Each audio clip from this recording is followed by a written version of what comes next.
So Steve Bannon is still pretty upset with Elon Musk, and he is not holding back at all. And I actually enjoy watching Maga come unraveled. I really enjoy watching the original Maga get, put in the shadows by the new Maga. I actually find it entertaining that Elon Musk has come along and pulled the reins away from someone like a Steve Bannon.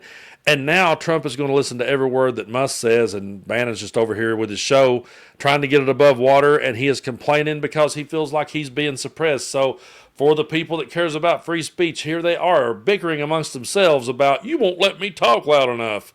So go figure. We're going to watch this first clip from Bannon, and then it just keeps getting better. Take a look. Look at this. And that there's some racism over there. You white folks, go look at that.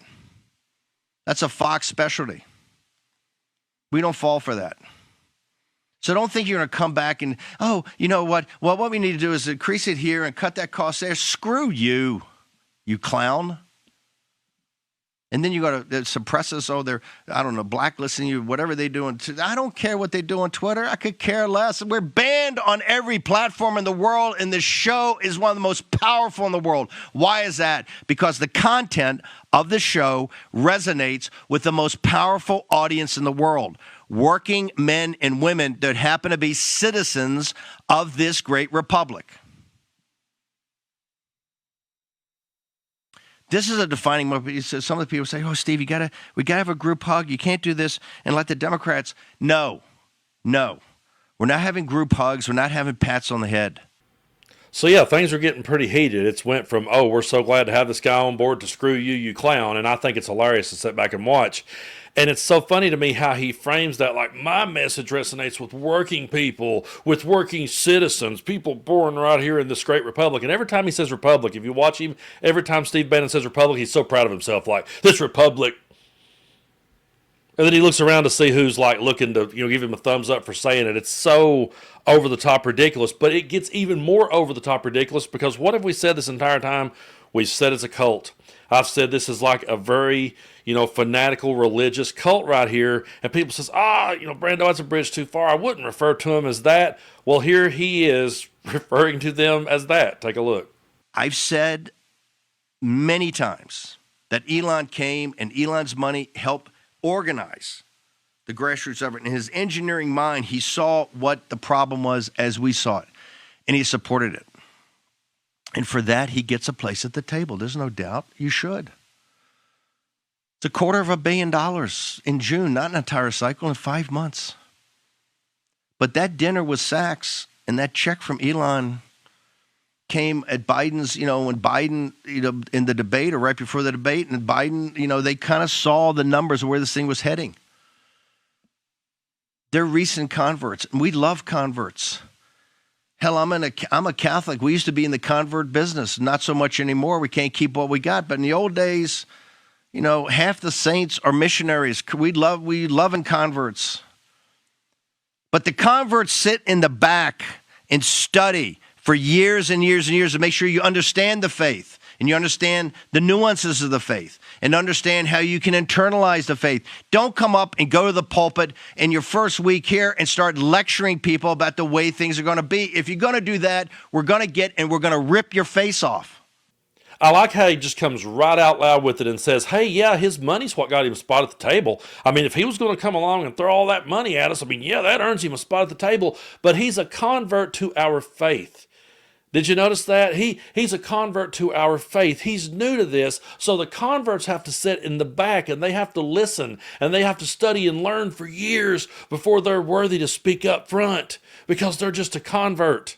So he's saying right out loud, we're willing to sell ourselves out.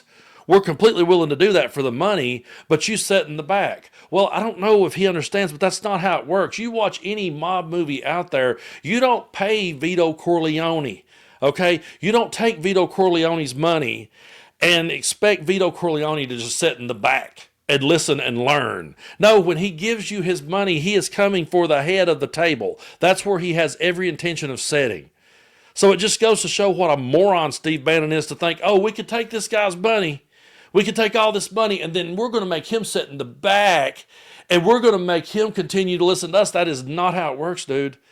He is going to expect to be at the head of the table.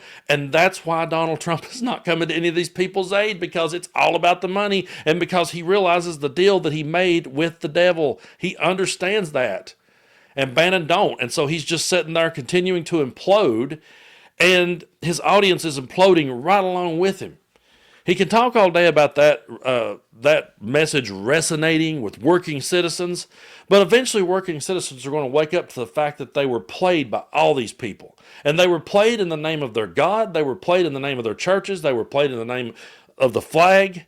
They were played in the name of the Constitution. They went out there and they thumped their chest and used words like republic and thought it made them sound smart, and it didn't. They were always out to grift and con and take people in our part of the world. They've been doing it for years, and they do it by getting working people to work against their own interests. They give you a carrot, dangle it in front of your face, you'll chase it all day long.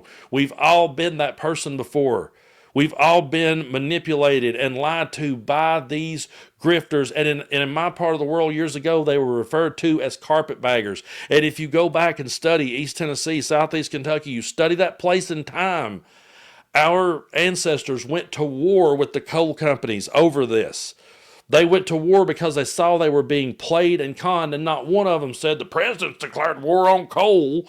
We're all now going to hold hands for coal. None of them are saying that. There's a reason why they call it Bloody Harlan.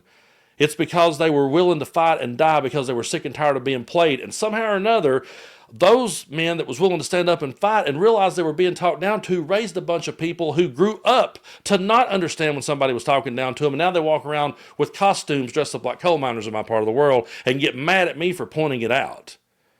Gets mad at me for pointing out that these grifters played you. Now, you got Bannon over here. He played you, and he got played by Musk. So everybody got played. And what did anybody get out of it? Did the grocery bill become lower? No. Is gas prices going to magically just go back to the way they were back in the 70s? No, that's not how things works. So it's very frustrating to continue day in and day out to talk about this and keep driving these points home.